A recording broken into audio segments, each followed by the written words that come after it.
ಇನ್ನು ಅಮಿತ್ ಶಾ ಬಗ್ಗೆ ಡಾಕ್ಟರ್ ಯತೀಂದ್ರ ಸಿದ್ದರಾಮಯ್ಯ ಹೇಳಿಕೆ ವಿಚಾರಕ್ಕೆ ಸಂಬಂಧಪಟ್ಟಂತೆ ಯತೀಂದ್ರ ಯೋಗ್ಯತೆ ಏನು ಅಂತ ಅರ್ಥ ಮಾಡಿಕೊಳ್ಳಬೇಕು, ಸಿಎಂ ಮಗನಾಗಿ ಹೇಳಿಕೆ ಕೊಡುವುದು ಸರಿಯಲ್ಲ ಅಂತ ವಿಜಯೇಂದ್ರ ಟಾಂಗ್ ಕೊಟ್ಟಿದ್ದಾರೆ. ಸಿಎಂ ಮಗನಾಗಿ ಈ ರೀತಿಯಾದಂತ ಹೇಳಿಕೆ ಕೊಡುವಂತ ಸರಿಯಲ್ಲ ಅಂತ ಬಿಜೆಪಿ ರಾಜ್ಯಾಧ್ಯಕ್ಷ ವಿಜಯೇಂದ್ರ ಟಾಂಗ್ ಕೊಟ್ಟಿದ್ದಾರೆ. ಯಾರು ಗೂಂಡಾ ವರ್ತನೆ ಮಾಡ್ತಾ ಇದ್ದಾರೆ ಅಂತ ಜನರ ಕೇಳಿದ್ರೆ ಗೊತ್ತಾಗುತ್ತೆ. ಶಾಸಕರಾಗಿದ್ದವರು ಹೀಗೆ ಮಾತನಾಡುವುದು ಸರಿಯಲ್ಲ ಅಂತ ಬಿವೈ ವಿಜಯೇಂದ್ರ ಹೇಳಿಕೆ ನೀಡಿದ್ದಾರೆ. ಬೆಂಗಳೂರಿನಲ್ಲಿ ಬಿಜೆಪಿ ರಾಜ್ಯಾಧ್ಯಕ್ಷ ಬಿವೈ ವಿಜಯೇಂದ್ರ ಯತೀಂದ್ರ ವಿರುದ್ಧ ವಾಗ್ದಾಳಿಯನ್ನು ನಡೆಸಿದ್ದಾರೆ. ಯತೀಂದ್ರ ಅವರ ಯೋಗ್ಯತೆ ಏನು ಅನ್ನೋದನ್ನು ಅವರು ಅರ್ಥ ಮಾಡ್ಕೋಬೇಕು. ಮೊದಲನೇದಾಗಿ ಗೌರವಾನ್ವಿತ ಮುಖ್ಯಮಂತ್ರಿಗಳ ಸುಪುತ್ರರಾಗಿ ಈ ರೀತಿ ಹೇಳಿಕೆಗಳನ್ನು ಕೊಡ್ತಕ್ಕಂಥದ್ದು ಅವರು ಶೋಭೆ ತರ್ತಕ್ಕಂಥದ್ದಲ್ಲ. ಒಬ್ಬರು ಮಾಜಿ ಶಾಸಕರಾಗಿ ಈ ರೀತಿ ನಮ್ಮ ಭಾರತೀಯ ಜನತಾ ಪಾರ್ಟಿಯ ಪಕ್ಷದ ನಮ್ಮ ನಾಯಕರಾಗಿರ್ತಕ್ಕಂಥ ಅಮಿತ್ ಶಾಜಿಯವ್ರ ಬಗ್ಗೆ ಹೇಳಿಕೆ ನಾನು ಬಲವಾಗಿ ಖಂಡಿಸ್ತೇನೆ.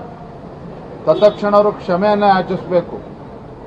ಇವತ್ತು ರಾಜ್ಯದಲ್ಲಿ ಗುಂಡಾಗರ್ದಿ ಮಾಡ್ತಾ ಇರ್ತಕ್ಕಂಥವ್ರು ಯಾರು ಅಂತೇಳಿ ಗುಲ್ಬರ್ಗಾದಿಂದ ಮೈಸೂರವರು ಕೇಳಿದ್ರೆ ಅನ್ಕಂಟ್ರೋಲ್ಡ್ ಬ್ಲಡ್ ಶುಗರ್ ಇಂದ ಕಣ್ಣು, ಕಿಡ್ನಿ, ಹಾರ್ಟ್, ನರಮಂಡಲಕ್ಕೂ ಅಪಾಯ. ಮಧುಮೇಹ ಎನ್ ಸಕ್ಕರೆ ನಿಯಂತ್ರಣದೊಂದಿಗೆ ನಿಮ್ಮ ಅಂಗಾಂಗಗಳ ಆರೋಗ್ಯನೂ ಕಾಪಾಡುತ್ತೆ. ರಾಜ್ಯದ ಜನ ಉತ್ತರವನ್ನು ನೀಡ್ತಾರೆ. ಲೋಕಸಭಾ ಚುನಾವಣೆಯ ಸೋಲನ್ನ ಮನಗಂಡಿರ್ತಕ್ಕಂಥ ಕಾಂಗ್ರೆಸ್ ಪಕ್ಷ ಆ ಪಕ್ಷದ ಮುಖಂಡರ ಮುಖೇನ ಈ ರೀತಿ ಹೇಳಿಕೆಯನ್ನು ಕೊಡಿಸ್ತಾ ಇರ್ತಕ್ಕಂಥದ್ದು ಇದು ಖಂಡನಾರ್ಹ. ಇದ್ರ ಬದಲಾಗಿ ತತ್ಕ್ಷಣ ಅವರು ಕ್ಷಮೆನ ಕೇಳಬೇಕು. ನಾನು ಇದನ್ನು ಒತ್ತಾಯವನ್ನು ಮಾಡ್ತಾ ಇದ್ದೇನೆ. ಯತೀಂದ್ರ ಅವರ ಯೋಗ್ಯತೆ ಏನು ಅನ್ನೋದನ್ನು ಅವರು ಅರ್ಥ ಮಾಡ್ಕೋಬೇಕು. ಮೊದಲನೇದಾಗಿ ಗೌರವಾನ್ವಿತ ಮುಖ್ಯಮಂತ್ರಿಗಳ ಸುಪುತ್ರರಾಗಿ ಈ ರೀತಿ ಹೇಳಿಕೆಗಳನ್ನು ಕೊಡ್ತಕ್ಕಂಥದ್ದು ಅವರು ಶೋಭೆ ತರ್ತಕ್ಕಂಥದ್ದಲ್ಲ. ಒಬ್ಬರು ಮಾಜಿ ಶಾಸಕರಾಗಿ ಈ ರೀತಿ ನಮ್ಮ ಭಾರತೀಯ ಜನತಾ ಪಾರ್ಟಿಯ ಪಕ್ಷದ ನಮ್ಮ ನಾಯಕರಾಗಿರ್ತಕ್ಕಂಥ ಅಮಿತ್ ಶಾಜಿಯವ್ರ ಬಗ್ಗೆ ಹೇಳಿಕೆ ನಾನು ಬಲವಾಗಿ ಖಂಡಿಸ್ತೇನೆ. ತತ್ಕ್ಷಣ ಅವರು ಕ್ಷಮೆಯನ್ನು ಯಾಚಿಸಬೇಕು. ಇವತ್ತು ರಾಜ್ಯದಲ್ಲಿ ಗುಂಡಾಗರ್ದಿ ಮಾಡ್ತಾ ಇರ್ತಕ್ಕಂಥವ್ರು ಯಾರು ಅಂತೇಳಿ ಗುಲ್ಬರ್ಗಾದಿಂದ ಮೈಸೂರವರು ಕೇಳಿದ್ರೆ ರಾಜ್ಯದ ಜನ ಉತ್ತರವನ್ನು ನೀಡ್ತಾರೆ. ಲೋಕಸಭಾ ಚುನಾವಣೆಯ ಸೋಲನ್ನ ಮನಗಂಡಿರ್ತಕ್ಕಂಥ ಕಾಂಗ್ರೆಸ್ ಪಕ್ಷ ಆ ಪಕ್ಷದ ಮುಖಂಡರ ಕೇಂದ್ರ ಗೃಹ ಸಚಿವ ಅಮಿತ್ ಶಾ ಒಬ್ಬ ಗೂಂಡಾ ಅಂತ ಹೇಳಿಕೆ ನೀಡಿದಂತ ಯತೀಂದ್ರ ವಿರುದ್ಧ ವಿಪಕ್ಷ ನಾಯಕರು ಕಿಡಿಕಾರಿದ್ದಾರೆ. ಈ ಬಗ್ಗೆ ಬೆಂಗಳೂರಲ್ಲಿ ಮಾತನಾಡಿದ ಕುಮಾರಸ್ವಾಮಿ ಅವರೇನಂತೆ ಅಂತ ಪ್ರಶ್ನಿಸಿದ್ದಾರೆ.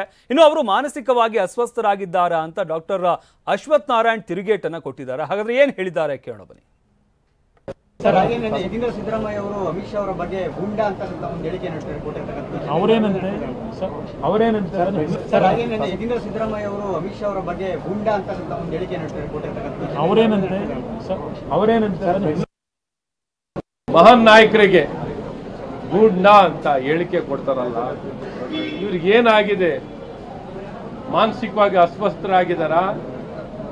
ಅಷ್ಟು ದ್ವೇಷನ, ಅಷ್ಟು ಆಕ್ರೋಶವನ್ನ ವ್ಯಕ್ತಪಡಿಸುವಂಥದ್ದು ಏನೂ ಇಲ್ಲ. ಈ ಕೂಡಲೇ ಅವರು ಕ್ಷಮೆಯನ್ನ ಯಾಚನೆ ಮಾಡಬೇಕು. ಕ್ಷಮೆ ಯಾಚನೆಯನ್ನ ಮಾಡಬೇಕು. ತಕ್ಷಣ ಹೇಳಿಕೆಯನ್ನ ಹಿಂದೆ ಪಡಿಬೇಕು.